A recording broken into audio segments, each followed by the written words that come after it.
Hello, everybody. Very strange to talk to you on a Thursday. A Thursday, you all say a Thursday. I know a Thursday, but welcome to this very first episode of a new show, which we called the Saboteurs, which is a chat show where we get a chance to talk to some players about their characters that they think refuse to kind of follow the plan that this wonderful DM has put out for them. And they go out there and they make some decisions because it's following the characters, and it completely messes up our well-laid plans. So today we're going to be talking to a wonderful person that you've seen before on this stream. So I wanted to kind of have the first episode of somebody that you know their face. This particular person has played an Arcane Trickster. Is also currently playing a Trickster Cleric. Yes, you can see there is a particular pattern emerging here. But we also, you know them as one of the most lovable dwarfs in the entire universe. Of course, I'm talking about Thumping Tunk Bloodstone. And today we're going to be talking to Mr. Rob Thompson.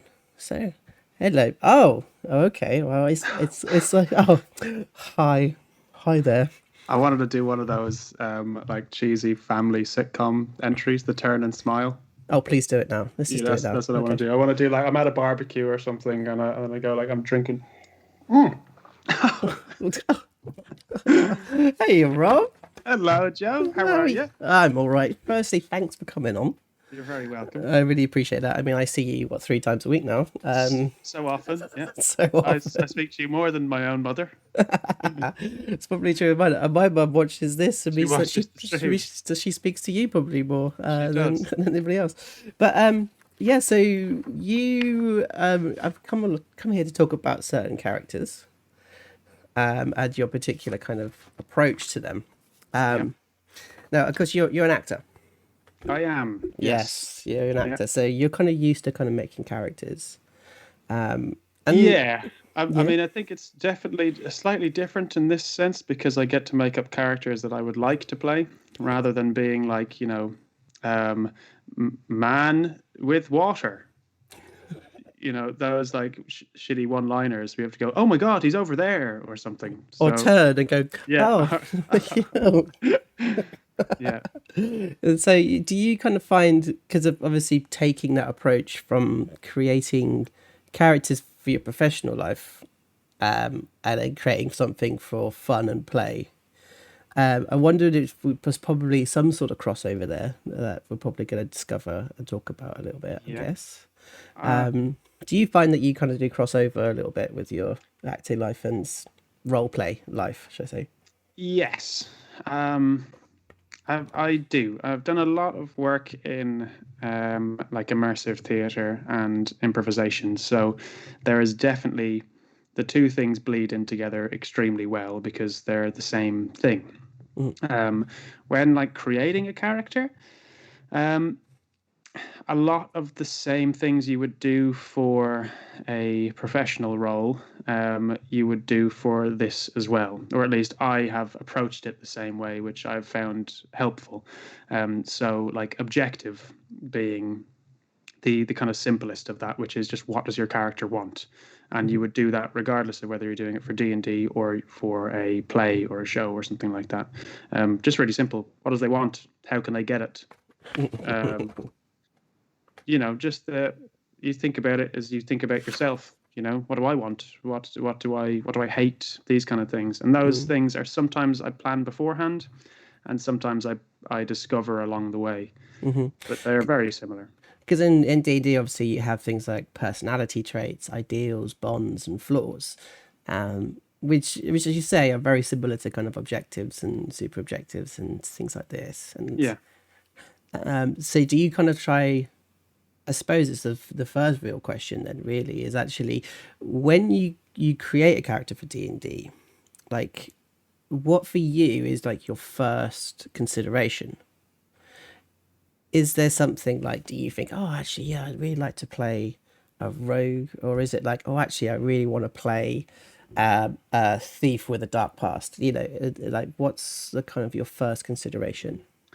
My first I think my first general thought is like an image. I think very visually and kind of cinematically at times. Um, so I kind of ultimately I want to have fun. So I think I generally an image will spark me, and I'm generally just going off cool factor, where I'm like, oh, that would be cool. That would be cool to do.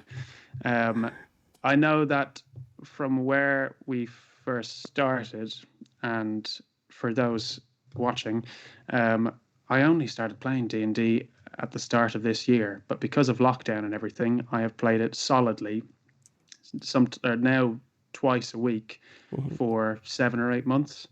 Um, and it generally just starts with what do I want? What characters do I like from like popular fiction or films and Mhm. these kind of things, and then work from there.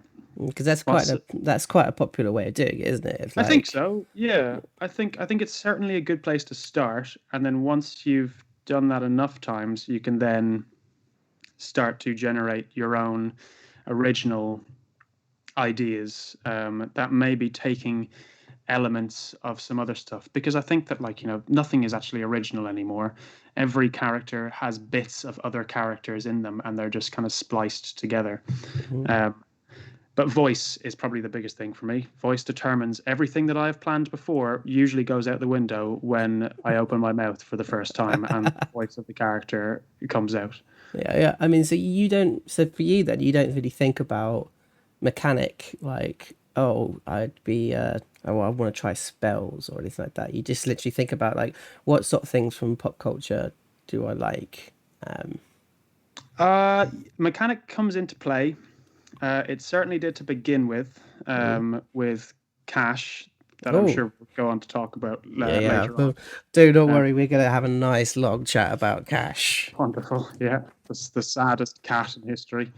Um, yeah, mechanically, I love like fucking stealth games, and like games like Assassin's Creed, and like I kind of, whilst simultaneously hating them in like films, I love the brooding like dark stranger with a dodgy past kind of a thing. So Rogue fit me and fitted what I want to do to begin with perfectly.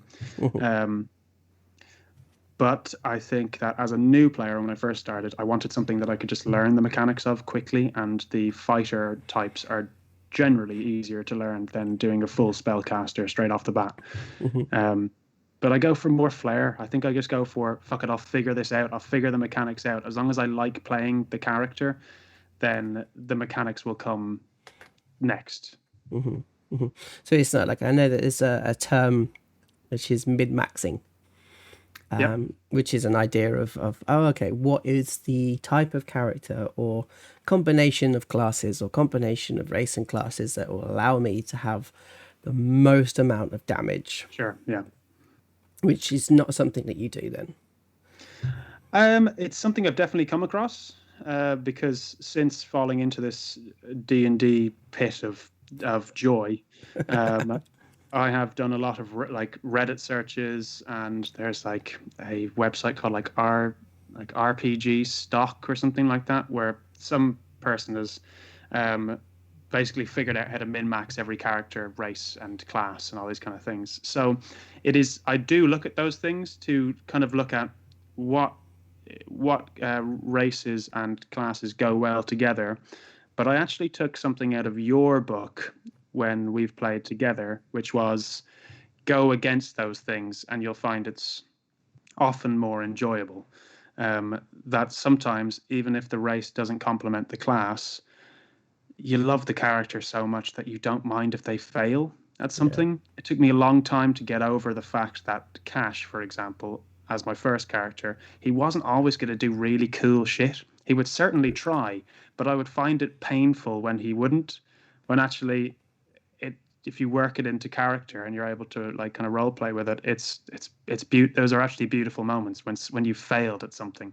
I think that is something that's especially new players struggle to understand is you can't win Can't win D&D. everything. No, and you're not gonna get fucking nat 20s on every roll. Although You you pretty much do when you're Cash, you get so many A nat lot of 20s. times I crit, yeah. Yeah.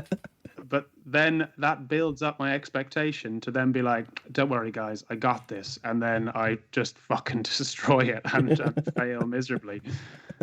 But yeah, that joy of failure, it's almost like has like a clowning quality to it as well, of enjoying the fail, enjoying the nat one. I think one of my favorite memories has always been from characters trying to deal with that great heroic moment. I'm gonna scare them and intimidate them. Called it an intimidation roll, nat one. It's like, Yeah. We're feeling it today. especially when the character is completely built in that way. Joel. Um, who were who was actually someone we're going to be talking to in a couple of weeks' time. Actually, Yeah, we talk to good. Joel. Joel, actually, while we're on that topic, and I know you'll delve into it later on, but his character Polly, um, was a ranger, and ranger is probably arguably the worst class because of how as further you level up, you just get surpassed by everything else. But the way that Joel played Polly makes Polly one of the most memorable characters that I have ever come across in all of the games that I've played. And that, I think, for me, is what's actually important. Don't worry about the min maxing. Try to make someone that you care about and will be memorable and enjoy the character rather than the mechanics behind it. Yeah, I totally agree with that in all ways, shapes, and forms. It's almost as like, story. But I mean, this is the type of DM that I am as well, though. I'm much more of a story based DM rather than a, hey guys, let's go and go in this dungeon for 27 weeks and fight forever and get XP. It'd be really fighty and stuff. Like, that's cool. I mean, I like a good fight. There's a place for that. Oh yeah, 100%. absolutely. But I don't think that like meat crunching your way through an RPG, for me isn't the kind of the thing that I'm most like to kind of do really. Yeah. So for me, I'm always like a player that looks for a story. But I think it's interesting you say about going against races. I think I created a character which was a Cobalt barbarian, Brilliant. which Those two things should I not be loved. together. Which was Prince Romronth, and he was the champion of the Red, and he kind of survived the Tomb of Annihilation, which I was very very chuffed about. But he was one of the most memorable characters. I mean, he won a dinosaur race in Port Nine Zaru. He won as a gladiatorial fight in an arena of thousands of people, and then he went off and became like the first of a new breed of kobolds who kind of mates with dragons and stuff. So he was like really memorable of a 2.5-foot barbarian, which was but that's what you want. You want someone succeeding despite the fact that they shouldn't be able to do their class or the task at hand. Yeah. So I think it's also like when you come to the creation of characters, you're then looking at what they actually do in the game to make them memorable. And I suppose this is quite a difficult question to ask, especially when it's about improvisation. But when you get into a situation with a character, let's say somebody like Kash, and you offered a situation or a choice, how do you kind of make the choice of what to do in a role play scenario? Which is a difficult question. It's a really difficult question. I mean, things have grown easier over time the longer I have played as a particular character, because it is easier for me to determine, oh, that's definitely something Kash would do. It might not be something Rob would do, but I can totally see Kash doing that, and that makes sense. And actually, when it came, like, Tunk was the character that taught me how to make decisions based on character, rather than Rob just wanting to, succeed in the particular scenario. Tunk, I was happy for them to fail, and it was actually easy for me to then determine what decisions they would make, because even though it would definitely put him in danger or be something stupid, you could just go, yeah, that's definitely something Tunk would do. I think to begin with, though, when you're starting out with a character, you just need to make some like almost harsh rules for yourself, and I think that comes down to objective. So if you know what it is ultimately they want, it then becomes easier to determine how they would react within smaller situations. That Hmm. if like um, Kash, ultimately his backstory is he wants to kill someone who murdered his wife, and that's kind of his overarching goal. It's quite difficult to play that in a actor sense because it is a very objective based goal, but there are Yeah. many ways that you can get there.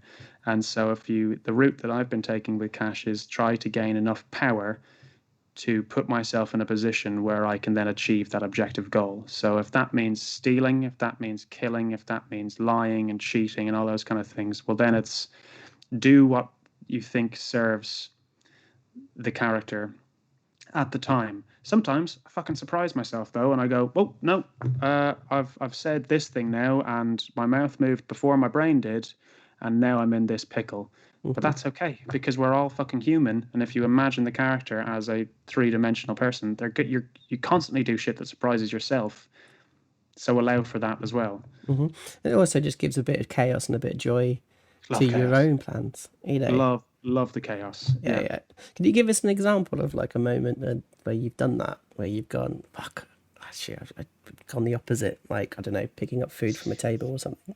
Um, there was a moment recently. It's the in fact it was yesterday when we played Pirates, which is our Wednesday session that we don't stream, but that's the one that Cash is in. Cash has recently become a vampire unwittingly. The gang went on a journey to try and slay a vampire, and in the process, he became one. And so we're playing it that he's discovering all of these new abilities and is sitting on the fence about whether he views it as a gift or a curse. And I was thinking, like, character wise, he's going to lean fully into this darkness side of things. It's definitely a gift for him. Um, he he wants to really. I, as Rob, also wanted to play with a character that was really going down a really dark route, the antithesis of Tunk, Yeah. in that kind of morality spectrum.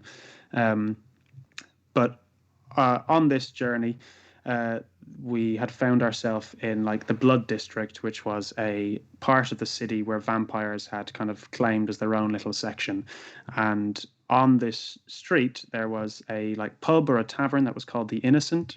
Yeah. Cash Cash is thinking, let's go to the pub. I need a place to stay because vampires have to sleep in coffins in D&D, and they can't sleep in regular places or they don't gain the addition of a long or benefit of a long rest. So anyway, he's looking for a coffin version of a B&B, I think, and goes to the tavern. And in the tavern, there is um, a kind of like feast that happens where a naked man in a trance is led out and then feasted upon by a room full of vampires. And it was gruesome, it was brutal, it was just like grotesque, and it upset me. It was wonderful to watch, but it was like those scenes in films where you're like, God, that's heavy, heavy stuff. Um, and Cash didn't like it either, and he ended up leaving. And he was offered if he wanted to have some, but he didn't like it, and that was a surprise for me because I was like, well, I responded authentically, and it's difficult to decipher whether that was Rob's reaction or whether I was thinking character. But Mm. either way, now I'm posed with an interesting question of, okay, well, if Cash is going down the dark route, then it's more of a question of is he heading more towards lawful evil or chaotic evil? Because he can still try and get to his goal, but there's still two different routes to which or how he gets there. Hmm. I mean, especially as just before that, you were speaking to somebody who considers what they have as a curse, and they offered you, they had a place to stay, and they had ways for you to feast without needing to feed on anyone. But of course, you were, what's the A word? dickhead. Oh, that's the one. Yeah, you were a An dickhead to them, absolute dickhead. Yeah. and which meant that you then didn't have a place. So it's sort Yeah. of when that choice came up of like, actually, I don't like this other dark side. It meant you had nowhere Yeah, to exactly. stay, and therefore created a conflict, created a drama, created something that was difficult. Because yeah, it could cause big problems down the line for you. It could, but it poses interesting questions. Cash has had a very interesting journey. one which I still am constantly going back to reassess where he sits in terms of his moral spectrum. Tunk is easy. Tunk is always going to want to save his friends and do what's good for people. And so he's very lawful about it as well. Kash, I think, is more of a grey area. Maybe we should have a little chat about Kash. Okay. Yeah, should we do that? Oh, hang on. Technology. I'm prepared for Here we this. go. Ta-da! Way! All right. So there we go. There's Kash. There he Lovely. Okay. So you want to just describe Kash for us? Like, describe Yes. who he is. Well, Kash is a arcane trickster tabaxi cat folk, roguelike with elements of magic. He also has a fairly dodgy French accent, which, when we talk about voices, I've never in my life considered myself to be able to do a French accent, but when I opened my mouth, that is what came out, and I've now had to stick with it throughout the last 8 months. He loves his cigarettes. He's that person that you may have come across before, who's just like very contrary about everything. No one can be right except for him, and everyone's a fucking idiot except for him. And yeah, he's had a bit of a shady past. He's been a part of the Royal Fortune, which is the ship that we are all sailing on as we were playing a pirates campaign. He's been on there for 10 years, learned his trade. He lives a pirate lifestyle, but is also very solitary and secretive. And he is also the ship's surgeon, despite knowing nothing about medicine, but is dexterous, so can maybe stitch you up, but you will have a scar that will probably be quite horrific. That's all that comes to mind for now. Oh, I mean, he's had many interactions with different people. He made a deal with Mammon, an archdemon. Yeah, Archdevil of Greed. Yep. Greed, yeah. Made a Gluttony. deal with Mammon. And this, I think we should just jump into for a moment, because I know that the Saboteurs is about the players sabotaging the DM. This particular moment was about you very much sabotaging me. This little owl that you can see here, as an arcane trickster, I have access to a few wizard spells that aren't illusion or the other one. So I chose Find Familiar because, I can use them as a scout. They can help me with advantage. That was where I was looking at mechanics and less about character, but those were the early days. Usually when you use the Find Familiar spell, you just have to sit for an hour and a familiar pops up and helps you. Yeah, that's boring though, isn't it? That's really boring, isn't it? I had to sign a deal with Mammon, the Archdevil of Greed. And thus began my journey down a sinister route. Yeah, well, I just felt that really. I mean, you also said you were like, oh, I'd really like to do a ritual, like a proper ritual for summoning this familiar. And I was like, yeah, we can have some fun here. But yeah, you went. Do you want it to be a fae? Or a fiend, or whatever the third one is, and I was like, "Oh, fiend! Yeah, I want it to be bad because I'm bad now. I'm broody. I'm moody and smoking and a bit obnoxious." And you're like, "Okay, you're fucked." But here we go. But I just felt like, okay, why not? So we pulled in Mammon, which became like we kind of spoke through this owl omen, who I think was dishevelled and sort of slightly falling apart, wasn't he? Pretty much all the time. No. Was that Biggle? No, I can't remember. You've had so many. You're thinking of the mall rats when we were in the first season. It was Evie's Baggy's owl. That was Baggy's owl. That was falling apart. And zombie owl.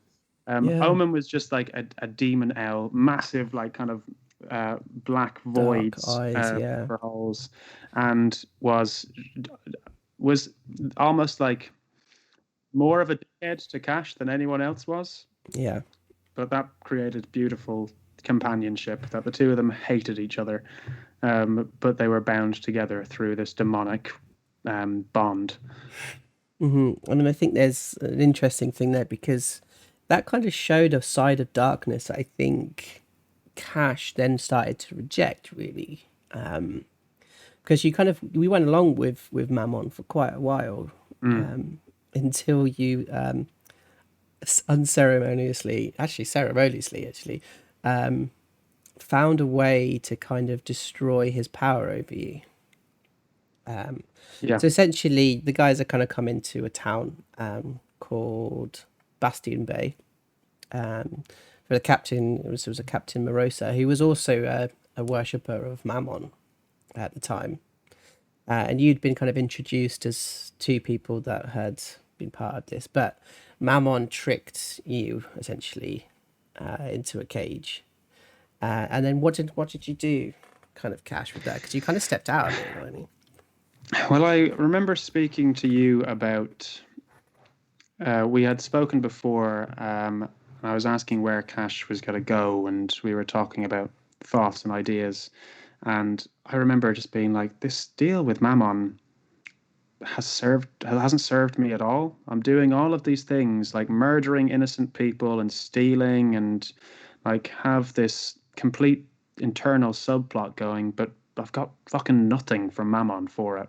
Like no bonuses, no benefits, no nothing except for this owl that I fucking hate, and hates me."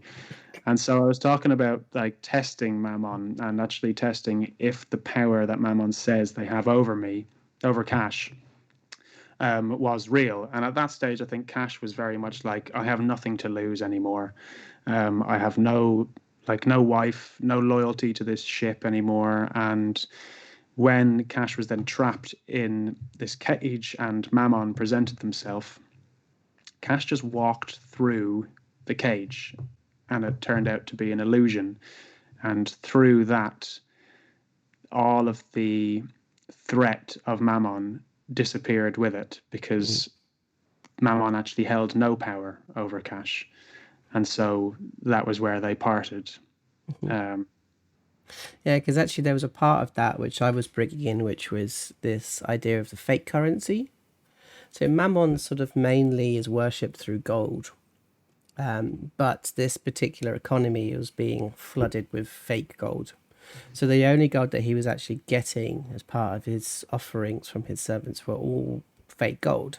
So his power was diminishing and diminishing and diminishing and diminishing. So it kind of fitted really nicely, actually, as a story point for you to then challenge that. And you kind of pass through it and remove that power, which I thought was a kind of a really interesting moment of literally facing up to your demons. Yeah. But I think there's so much more in Kash, because you spoke about like kind of his wife. Now, what we do in our games, outside of Mallrats, actually, it's the one game I don't do it on, which I find really strange, is we do like a montage beginning, like a theme song beginning, where we get to kind of describe things that the characters have either done, things they're doing now, or things that they aspire to do. And you took an interesting approach to this particular idea, which was dreams. Yeah, can you talk to us a little bit about that? And maybe talk about one of those dreams. Yeah, I can. I mean, this was actually a lesson that I learned through doing these little montage bits, which is useful to point out. Which is, if it's in your head and it isn't like role played, no one else is going to know whether the information about your character. So for so long, everyone just viewed Kash as a dickhead, and I was like, no, he's not. He's been hurt, and he means well, but he finds it difficult to do certain things. But all that was just contained within my head, and none of it was being played out within the actual sessions. So I started to think about these idea of dreams, and especially with like deals with Mammon and vampires and all this love and loss and all this kind of stuff. Dreams became something that helped me discover what it is that he wanted, and also how he felt about certain things that had happened. And and to see his guilt and his shame about certain things that no other characters would be able to see, but the players could hear and understand that I was attempting to make this someone three-dimensional and make them flawed, but not like a black and white good or evil character kind of a thing. There was one dream that comes to mind now, which in the story of our campaign, our captain at the time sacrificed himself for the ship. A woman named Captain Rust, who was this kind of incredibly powerful, authoritarian woman that you just wouldn't fuck with, ran a tight ship, for lack of a better phrase. But Kash had started to plan her assassination because he had been promised revenge on the man that killed his wife, and Rust said that she would give it to him. But 10 years had gone by and nothing had happened, and he was starting to think that maybe he was being played. So he started to try and overthrow Rust. Rust then sacrifices herself in this moment of heroic glory, and the rest of the players, or the rest of the characters, knew that Kash was plotting this thing, so were very pissed off with him, and made it known that he was working against the ship.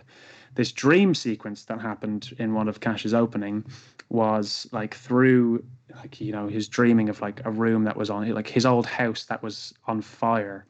And through the flames walked the dripping, wet body of Rust. As he looked to his left and his right, and he saw the other characters, the other three characters, pinning him to the floor, and like Rust carving the word traitor into his chest, and it was just a full-on anxiety dream. But I think showed some insight into he's not happy with the whole thing. And if he had had a chance, things had gone slightly differently. And just because you're planning an assassination doesn't necessarily mean you're willing to go through with it. And all of these kind of things. So, yeah, that's my example for now, I think. And I think you also kind of with Kash opened up into these relationships outside of the main party. Which is one thing that it was a nice conversation between me and you, but it was a moment of like, oh fuck, as you kind of spoke about this secret love affair between you and the sister of Dan's character, newly appointed captain, Datset, who was called Datset, who's a tiefling, who were kind of the last two tiefling in the entire world. And you kind of fell in love with his sister, Naomi, and you had a long relationship. And I think we spoke at length about how important it was that it wasn't just a fleeting jump into bed at the right moments. It had to be something that was long. I think so. Long term. But there was a particular scene which kind of blew our minds a little bit about it. Which, after you had taken the town of Bastion Bay, Kash fell into darkness for a while. Oh, yeah. Became an opium addict for a while. And I have to say you played that particular story with sensitivity and with bravery, and I thought it was a really interesting way to go. But there was a scene where you snuck off and came to an inn, and you went upstairs, and everyone, this is before anyone really knew what was happening with I know what you're talking about. And the scene was that you were lying there together, and you got up for a cigarette. So the scene was walking into one of these taverns, being like kind of chat up by a stranger, turning that person down, looking over to the door, and you could see on Kash's face this kind of like spark of recognition. The two of them going upstairs, and they had slept together, and it was like many hours later where the two of them are lying naked on the bed, and Kash is smoking, and the person beside him is asleep. And using minor illusion, he then turned the form of this person lying beside him into the form of his dead wife, um, and then drops it, throws the cigarette out, gets up, dresses himself, and leaves. And the kind of camera of the scene is then panning back over to noticing that it is Naomi, Datsit's sister. Because I wanted to play with this idea that, Kash has lost someone so dear to him in an incredibly unjust way, and is grappling with the ideas of, is he allowed to love again?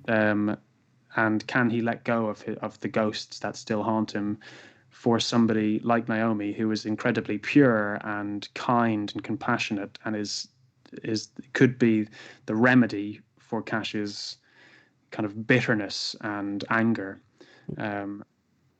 Not to say that someone else should be the remedy for your own internal stuff, but kind of using this kind of like he had a road that he could go down with. This could be a much better life, and he was still grappling with, which side do I sit on? Is this betraying my dead wife, or am I allowed to let go? Yeah, and I think that was the big question: am I allowed to let go? Am I allowed to be happy again? And it was, I think, for the rest of the players, and definitely for me, it was this moment of like, actually, he's not a cold-hearted killer. Like, he's got loves and needs and wants and desires. And of course, the first thing that happens when he goes back to the party is they attack him for being away for so long. They attack him for taking all the opiates. They attack him for being late, and it's just like there's so much more. But I found is that it allowed the players. This is something that I always believe in. It's like open up as many secrets as possible. Agreed. Yeah. So that because the players have their knowledge, and then the characters have their knowledge, and actually it allows the players to then start creating stories that makes more sense, and to attack that person who is struggling. Is a classic story, but also something that I think a lot of people have done to those who are suffering. Totally, yeah. But in that story, it creates beautiful conflict as well. And through that, some really heartfelt moments can come to light. Yeah, because you ended up that you turned into looking at Sloone, the moon goddess, and you kind of like started on this redemption walk, which was great, until you started to become, again, feeling frustrated, feeling like you haven't been listened to. Which led us to this moment of the vampire and being turned. And I think you and I spoke about this, and it was this beautiful moment of, actually, I've been fucked over again. Yeah, entirely, because for 10 years he's been under the control of someone else. His decisions have been made for him. Whether it was Rust, the previous captain, who, he was given orders and he had to follow, or it was the new captain. And, it was very much a question of, you cannot blame me for my actions because you have created me. And you are the reason I am like this. So point the finger back at yourself. If I had it my way, things would be very different. Do you think that was kind of the big sliding doors moment for Kash, like turning into a vampire, or do you think there was another moment? How do you mean about sliding doors? That moment where it's like, it could have gone that way, or it could have gone that way. Sure, yeah. Yeah, I mean, I do think so. I think this is certainly the point in the campaign where the Kash is tired of following authority and has really started questioning it now, whereas before, the relationship Kash would have had with the captain, Dan's character, was one of like a right-hand man, or someone to confide in, whereas now it's very much like, fuck you, you don't know what you're doing, this is bollocks, and you need to be told, and if you want to punish me for it, then good, you will die without me. So yeah, I do think so, especially now that there's all this vampire stuff to grapple with too. It's very much like, well, clearly it's like, if you continue to do the same action, and you will always get the same results. And I think is very much that place with him now, where he's like, well, I've been doing this for 10 years and I am miserable. I'm nowhere near closer to my goal. Exactly, yeah. And I was actually talking to Dan the other night about, there's a chance that Kash just might walk. Possible. because I don't know where we go with this now. But a lovely conflict to be in. Yeah, I mean, conflict is the big word, and I mean, I was going to talk about mechanics. I was going to have a look at this character sheet, but I think this is far more interesting just chatting through. I'm going to ask about one more thing before we move on to Tunk, which is another person's character death. So there was Josh's character, Darius. Darius. Yeah, the barbarian. Who the two of you had not really gotten on very well. No, like Gimli and Legolas to begin with, I think. Yeah. Just a rivalry, a competitive nature of not telling each other that we liked each other. And then that particular character fell, was eaten up by a Bahir. And Kash's response was one of the most surprising, I think, for the other players. Because you kind of began a ritual.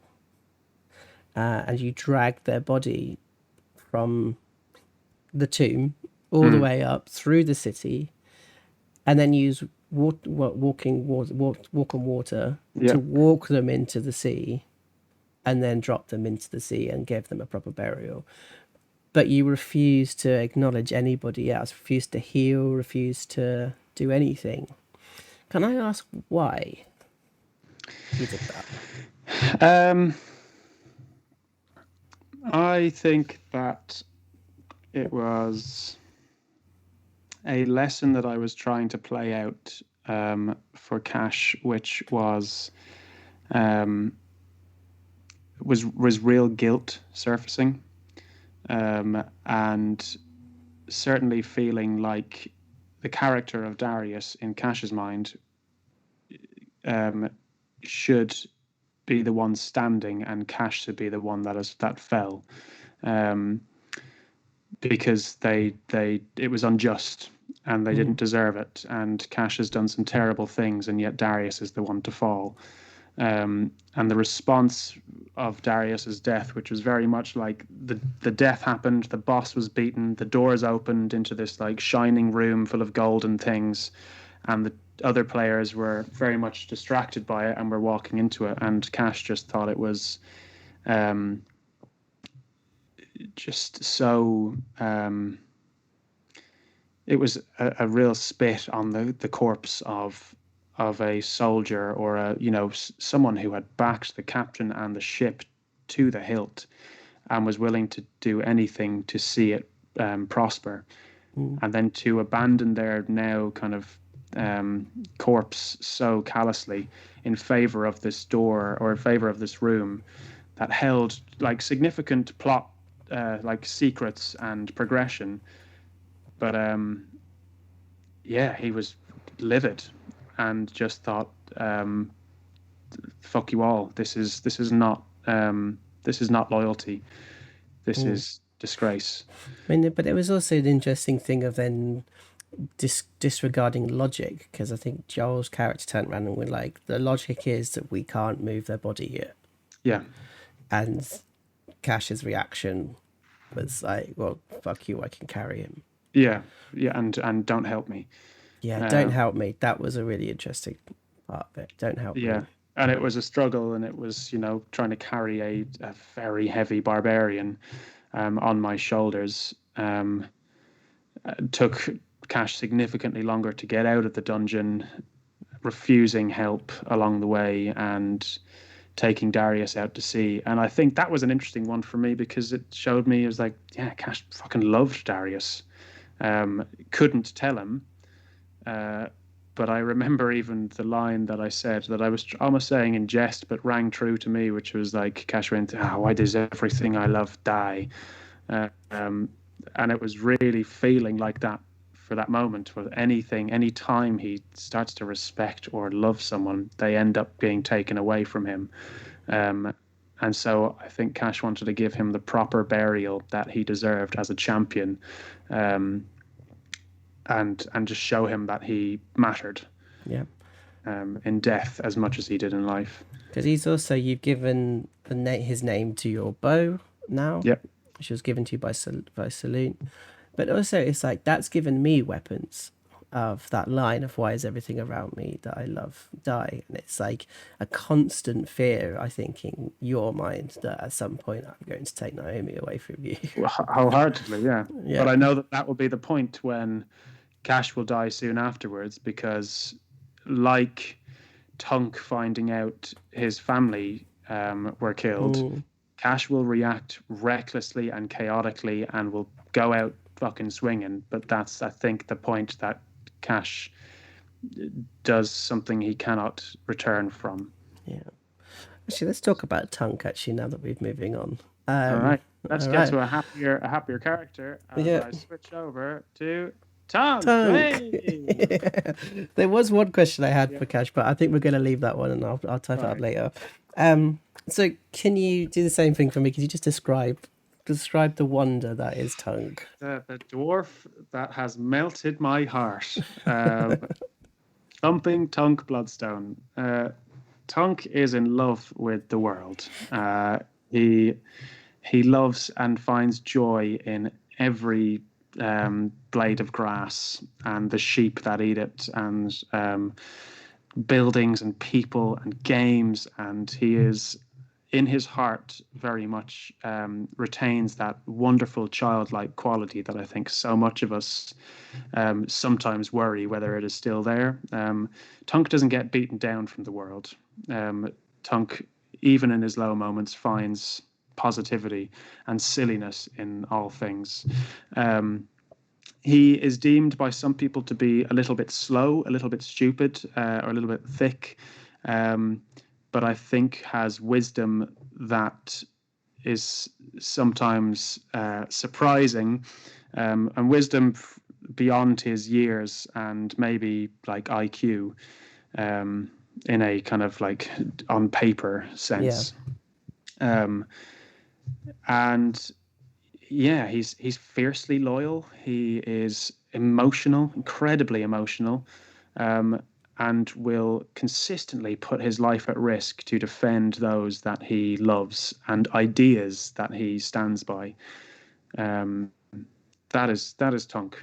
Mm, Tunk was the death of Tunk hurt me so deeply, but I knew that it was because he had mattered to me so much, yeah. which is silly. I remember when we stopped the stream and we all just laughed that we're going, "This is D&D. We're just playing Dungeons and Dragons," and all of us were weeping into the computer. But Oh, amazing to have that moment in a game yeah. I that think we. there's a lot of people on the chat now that are just kind of showing hearts and showing tears and stuff for Tunk, because Tunk is still one of the closest things to my heart, and the hardest character I've ever killed. And let's be honest, DMs kill characters. But But it it wasn't was malicious, though. It no, was it it wasn't. was necessary. It was absolutely necessary, and we kind of played it through of like there's a possibility. But what was really interesting about this type of character compared to Cash is, firstly, and the most obvious one, is it's a child. Yep. So how was creating a child character different from an adult one for you? I mean, very. I think that was where the education came in to then go back to like how I changed playing Cash after I played Tunk, and Tunk came much later than Cash did. Mm, But kids fail at everything. They're fucking stupid and they're clumsy and they're slow and they think they're strong and they are so imaginative. And um, I playing Tunk was, I think I just wanted to try and amp up the silliness of myself, um, and to try and just look at every situation as like a game to be played, and a game to be won. And it didn't matter if you lost; you'd be out of breath and sweating, and you're like, let's do the whole thing over again. Um, Very different way into the character, because I didn't want him to be cool.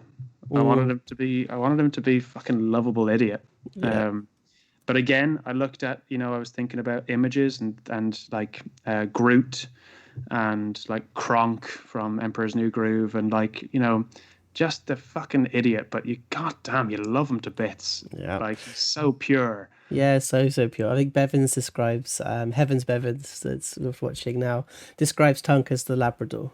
Um, Yeah, yeah, you'd always need the Labrador in like Armageddon or whatever. yeah. There's always the But Labrador. that's it's funny though, because she's dead right. It's why do people always like cry when the animal dies in films or games hmm and stuff, but they don't cry when the person dies. And I think it really felt like Tunk was the Labrador. He was the dog. hmm Because I think it's interesting with this because technically speaking, in terms of dwarf years, he was like the youngest of the children, Yeah, really. Because dwarfs get like adult at like what is it, 100 or something stupid. yeah. Jeez, they live forever. Like yeah, So being an 8 year old meant you were like practically one. But what he brought to the rest of the characters was this sense of wonder, I think, of the world. But my favorite thing about Tunk was his little models that he oh would yeah, his make, whistling. his whirling, Yeah, I thought especially you were when he going to say took, his laugh. yeah. Oh, that's gonna haunt my nightmares forever. Me too. Me too. Um, but like especially when you look at his family, and that kind of disappointment, which became really, really important in the later parts of Tunk's life. Yeah. But this from a family of great blacksmiths, quite a legendary family, and all he's really interested in is making little models and making little wooden statues and things like this, which I always thought was a gorgeous way that you pulled the artistry of his family, but removed the brutalness of Of iron. yeah, Because there's a the anvil and classic, hammer. yeah, there's a classic thing of woodwork. You remove the wood to reveal something. Metalwork, you kind of add things to it to turn it Mm. into something. And I think that was a gorgeous thing to see with Tunk. And actually, just arriving at this school, and the first thing he does is, "Oh, it's your birthday. Have a present." Yeah, despite the person that was being that the present was for was didn't like the group at all. But it wasn't about that for Tunk. It was someone's birthday. They get a gift. Yeah, they get a gift, and that's the way it is. He was also they weren't a dwarf, no, they weren't. But then there was these kind of moments, like there was so many moments with Tunk, so many beautiful moments, so many harrowing moments, and so many heroic moments. What would be kind of one of your favorite kind of Tunk moments? Um, I have two, I think. Um, the first was in the first season that we did. The first dungeon that we did with Oh Erky. yes, oh Shout out to Verky. Erks. Um, Putting Erky in my hood and running around was just something that brought me so much joy because Kurt Clark plays Erky so straight and so like, he's been teleported into this bizarre world and he's trying to figure out what the fuck is going on with these lunatics. But the end of that first dungeon was the had a big tree with apples on it and we had to try and get some of the apples after defeating the big bad in that room, and it had been a slog. Like loads of us went down. It looked like we were losing. We thought this was going to be a failure, and we just managed to grasp victory. But Erky Verky, Erky yeah. was dying, and Tunk had formed a strong bond with Erky, the little gnome, and so climbed this now burning tree to retrieve the apple that was then going to save Erky's life. And upon grabbing the apple, he fell from the height of the tree, and with his last dying breath, he gave the apple to Erky, saying that wishes do come true. Um, Wishes do come wishes do true, come fairy. true, fairy. Yeah. Oh God. But you said that as well. Oh God, the tears were Yeah, I falling know. down your face. Tears were just rolling freely down my face. Yeah. I think it's worth saying here at this moment as well. It was an imaginary adventure that they were having, Yes. Yeah. so he didn't really die at this point. It was kids imagining their adventures. Mhm. Season one of Mallrats is drastically different to season two. Yeah. But it was, yeah, it was very much imagined adventures of hearing tales of journeys that actual adventurers had been on, and us reimagining those stories with ourselves as the protagonists. Mhm. But even in that imagined world, Tunk wanted to save, someone he had only just met. He was obsessed with friendship. Yeah. To begin with, he'd meet someone and ask if they could be his friend, and I love that about kids. That it's so easy. It's just, you want to be my friend? Yeah, Yeah. great. We're friends now. Let's go play. Yeah. And I just find that so pure that now we like fucking size each other up a bit when we're older, and we're like, that guy seems like a bit of a dickhead, doesn't he? Yeah. Could you give me something? Can I got something Yeah, out of him? yeah. It's just, I miss the purity of that, and I think I definitely tapped into that childlike wonder in myself, which is why I then cried so often during playing Tunk, because it was the adult me seeing the purity and just be like, oh God, he's so pure, and it surprised me consistently. I think there was a lot of people who had a response to it. I mean, Mama Thorpe, just on the chat now, is like, Tunk was a block of wood molded into something beautiful. Oh God. Oh, Mama Thorpe. Oh, Jesus I just Christ. like my mum adores Tunk, absolutely adored Tunk, and it's interesting, this kind of idea of having imagined stories, because you did a couple of these. So you did one as a barbarian, in The the Sunless Citadel, and then you did the cleric in Forge of Fury, Yeah. which you kind of explored a completely different side of Tunk. I was wondering, how did that kind of imagined stories, the imagined adventures they did, how did that inform your understanding of Tunk? I mean, it informed the adult version of Tunk, because I think it is ultimately figuring out who you are and kind of finding that you can get to the same goal of what you kind of want to be like through different methods. That Tunk tried the barbarian route and he tried the cleric route, but both options were about protection. And he then, I think, in season two, he's a fucking big boy. Like he's better at, as he said himself, I'm better at breaking things than fixing things. So if he can remove the person trying to hurt his friends, then he won't have to heal them to begin with.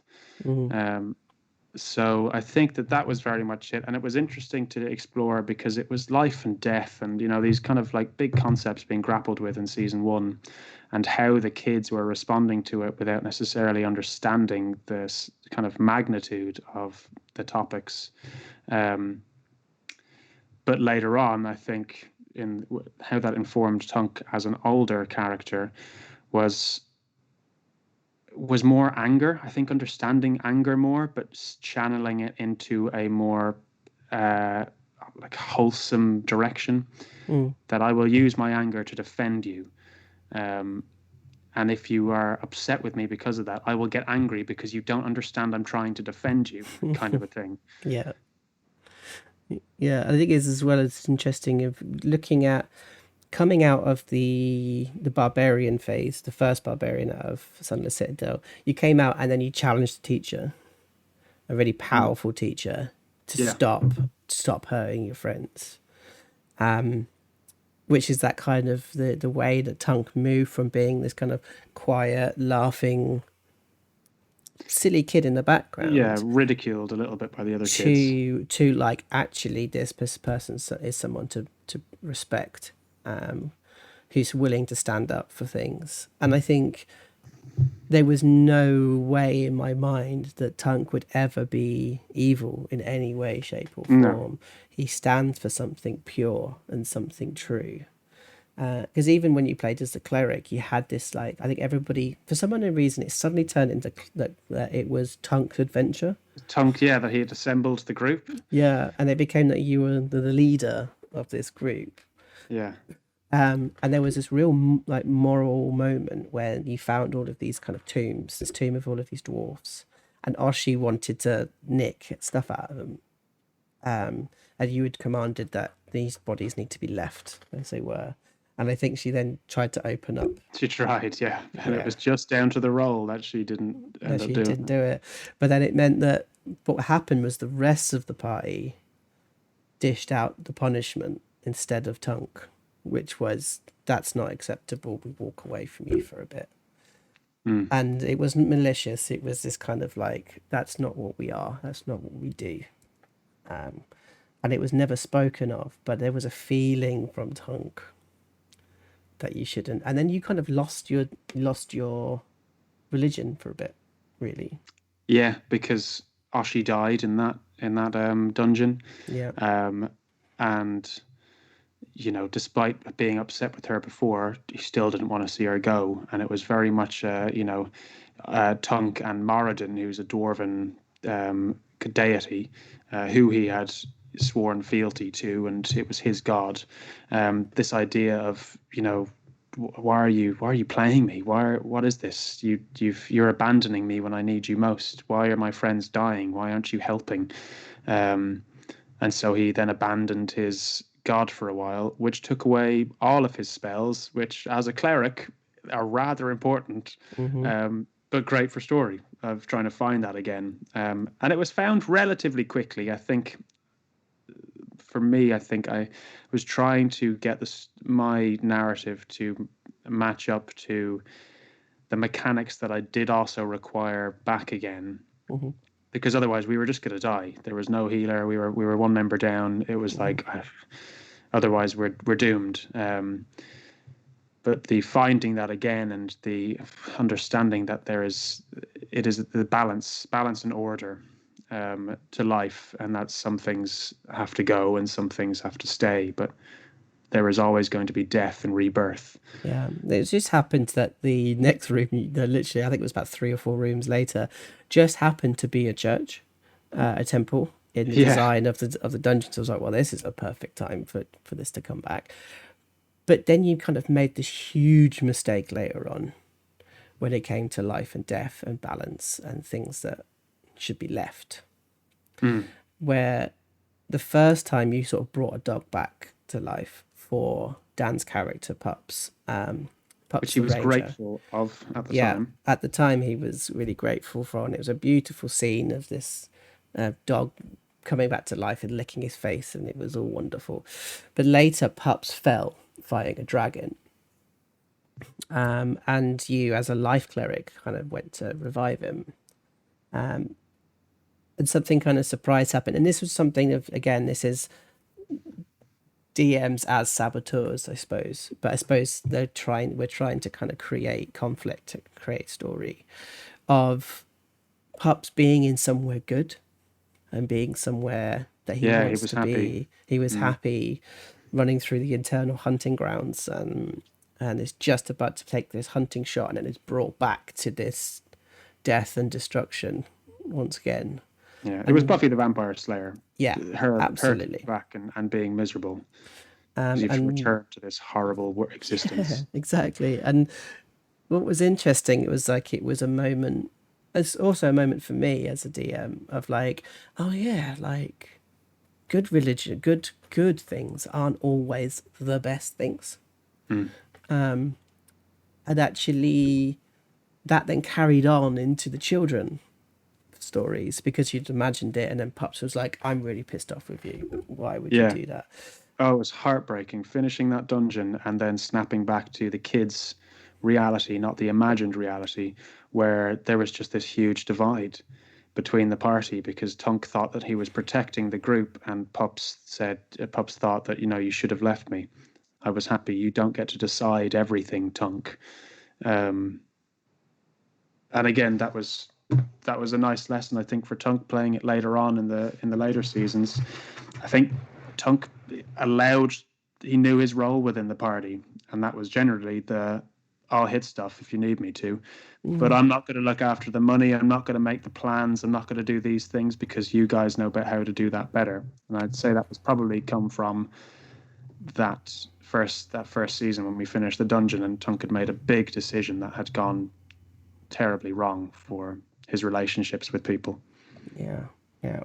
But I think but that then led on to this being able to do things on your own and being able to feel confident enough, as Tunk was confident enough to go out and then explore the school and try and find answers and try and be the one to save, which then kind of repeated itself in season 2, when you found out about the parents and your family kind of dying in an explosion, and suddenly Tunk went into gear, which we hadn't seen Tunk go into gear this season, really.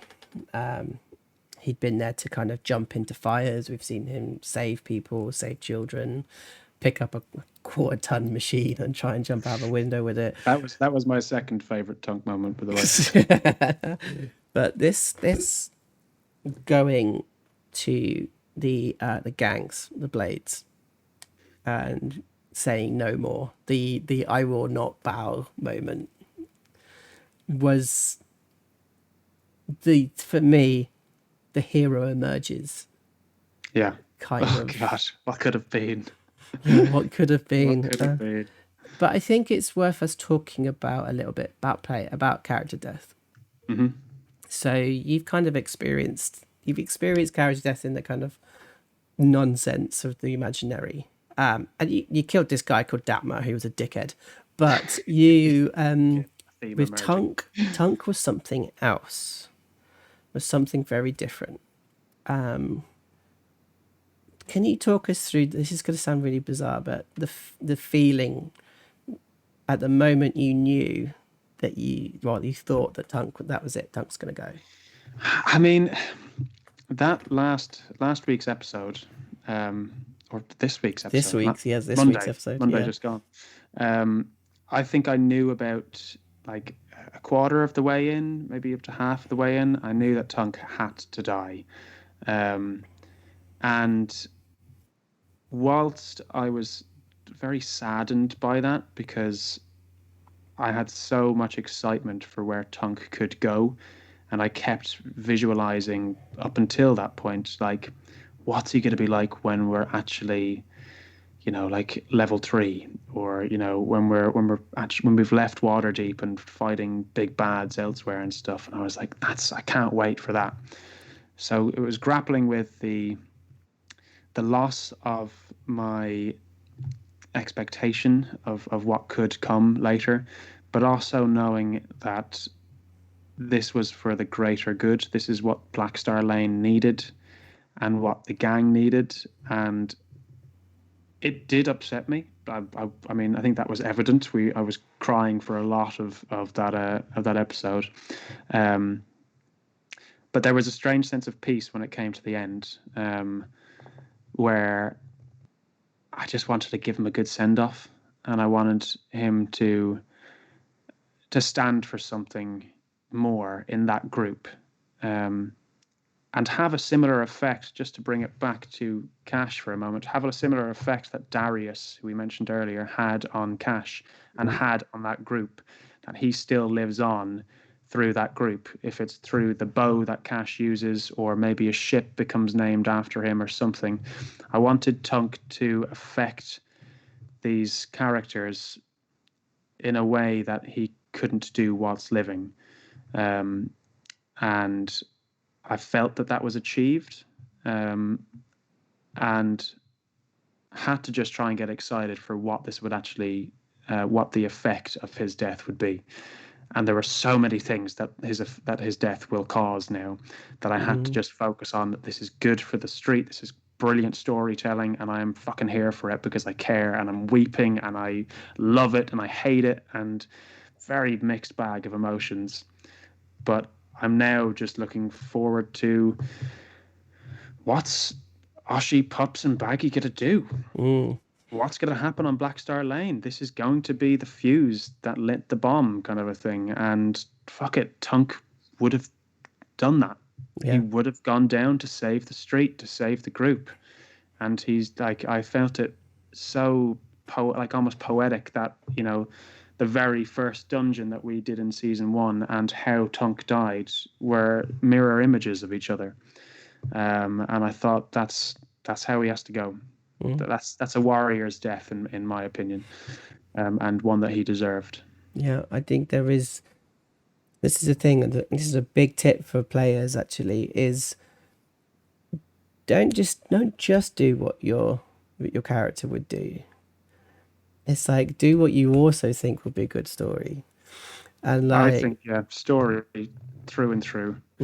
because if you could have quite easily have fought your way to ensure that Tunk lived, you could have done. You could have found a way around it. The guys could have found a way around it. Yeah, Particular spells, found this person, could have gone and got Nanaloo, try and get rid of the poison. But we all kind of understood that this is actually a really important moment for the story. And if he goes, he goes. But I found the effect that it had on the other players, being able to then role play against this inanimate object. Seeing Oshi express with Tunk and broke my heart. it destroyed me. And seeing her wanting revenge and that anger Yeah. beginning to kind of come through. I'm sure you could, even if you watch it back, I haven't done, but that bit where Gabby masterfully handled that scene when she like kissed Tunk on the forehead, I started ugly crying. I was like, like I really want to go back and watch it because I know that like my face just molded into this just pure sorrow. But story, I think that you are so right. I think that there is obviously what character would do, but you need to. I really think keep the overall story in mind because as players, we are also directors and we are writers, and I think when you put that first, you have these beautiful moments of like communion with each other, whether you were streaming it or just playing with your friends, where there is empathy and there is just like heartache and joy that can only, I feel, come about when the story and is put first. Yeah, absolutely. And I think bold choices, making that moment, and to coin a phrase from Tunk, can I kick the door in? And it is that of like, make bold choices, make choices that scare you a little bit Yeah. because you don't Well, know what the reaction's going to be. And Kash has done that, and I think Tunk has always done that. Which is why I think they're always quite fun characters to kind of see. But everything also dies, and if we were living within the world of D&D, especially a fucking dangerous lifestyle as adventurers, death is constantly around you. So like you won't be able to escape it. So make fucking bold choices and go down on your terms doing something awesome. Yeah. Because why not? Yeah, why not? I felt I was destroyed because just before we started the stream last week, we were talking about, okay, this is what we're going to do today. It's going to be, Tunk fighting for his life. That's the episode.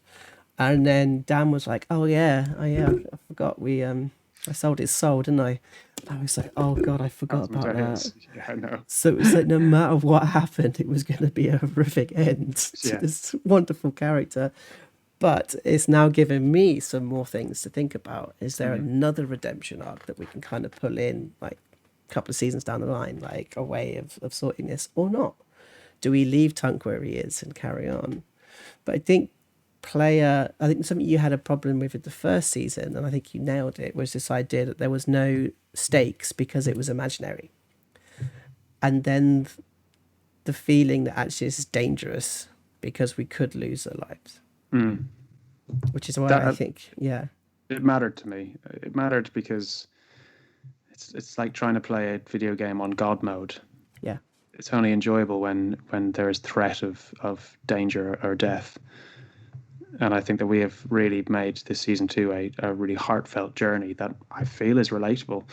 And the people that watch, like Mama Thorpe and Darren and Ferg and everyone that we get like regularly, it's a story that I care about and you care about. And I think it's because that we have fucking risk now and we are putting story first that people enjoy it, or at least I enjoy it. I think that that's all I want at the end of the day, is to play D&D with my friends. And if other people can sit and watch through this digital window and enjoy it as well, then amazing. Amazing, exactly. I think that's a really lovely point for us to kind of wrap up on, I think, actually. Perfect. I think this has been a really lovely having a chat with you, Rob, as always. You too, bud. You're And I rocking think those dungarees. it's Mario time, isn't it? I think, as I say, I think everybody on the chat's sending a lot of love towards you and towards Tunk. So I really want to appreciate and say thank you for coming on and being our Thank you so first much. saboteur. You're very welcome. And next week we're going to be talking to a wonderful player that I've played with for a long, long time, a man called Stuart Trainer, who's going to be talking about a character that we did in Tomb of Annihilation, same way that Romrons, my kobold barbarian, was in. As we talk about Lachlan, who was a wonderful cleric, who sadly also went the way of the dinosaurs. But A meteor hit him. exactly, a meteor did hit him. But I think it's going to be a wonderful chat, and I think we're going to have some great times to chat about next week. So do come and join us next week. And of course, if you also enjoy, come and watch Rob and Dan and the rest of the gang to come and play with us on Mondays. Of course, it'd be lovely to see you there as well. So thank you very much. I hope you have a wonderful day. As usual, keep playing games, keep playing role-playing games, and of course, do stay safe. I'll see you guys later. Big love. See you later.